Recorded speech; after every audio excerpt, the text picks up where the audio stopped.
আপনাকে কি করে ভালো না বাসি ইয়া রাসূলুল্লাহ। যখন আপনি আমাকে ভালোবেসেছেন সেই 1400 বছর আগে, যখন আপনি আমাকে মিস করতেন, আশা করতেন যেন আমার সাথে দেখা করতে পারেন, অথচ তখনও আমি জন্মই হইনি। সেদিন সাহাবীরা আপনার চোখে পানি দেখে বলল, ইয়া রাসূলুল্লাহ, আপনি কাঁদছেন কেন? আপনি বললেন, আমার ভাইদের খুব দেখতে ইচ্ছা করছে। সাহাবীরা বললেন, আমরা কি আপনার ভাই নই ইয়া রাসূলুল্লাহ? আপনি বললেন, না, তোমরা আমার সাহাবী। আমার ভাই হলো তারা যারা আমার পরে আসবে এবং আমাকে কখনো না দেখেও তারা আমাকে বিশ্বাস করবে। মৃত্যুশয্যায় শুয়ে আপনার অন্তরে এই চিন্তা ছিল যে আমাদের পরিণতি কি হবে।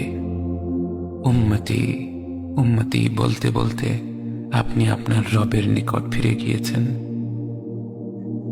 আজ আমরা আপনার উম্মতের অংশ।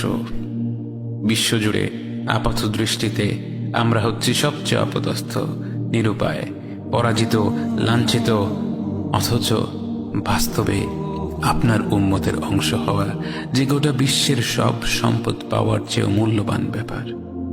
আজ আমার মনে যত আশা, যত আকাঙ্ক্ষা, যত স্বপ্ন, যত চাহিদা, সব কিছু পেয়ে গেলেও নিজেকে এতটা সৌভাগ্যবান মনে করতাম না যতটা মনে হয় আজ আপনার উম্মতের একজন হতে পেরে। কাল হাসরের ময়দানে যখন গোটা মানব জাতি এক নবী থেকে আর এক নবীর কাছে ছুটে যাবে, আল্লাহ যেন বিচার প্রক্রিয়া শুরু করেন এবং প্রতিটি নবী নাফসি নাফসি বলে মানুষকে ফিরিয়ে দিবে।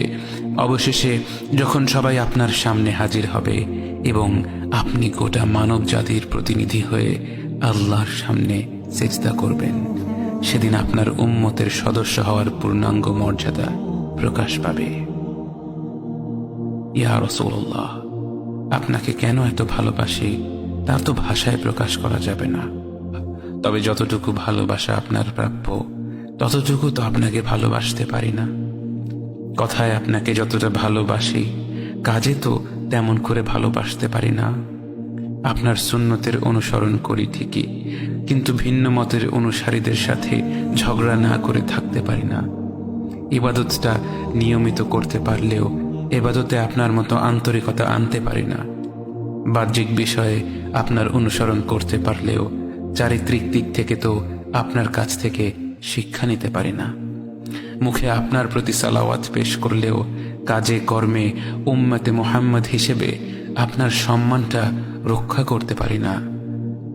রাসূলুল্লাহ, হাবিবুল্লাহ, নবিয়ুল্লাহ, ইয়া মুস্তাফা, আমরা তো আপনার উম্মত হবার যোগ্য নই, কিন্তু আপনার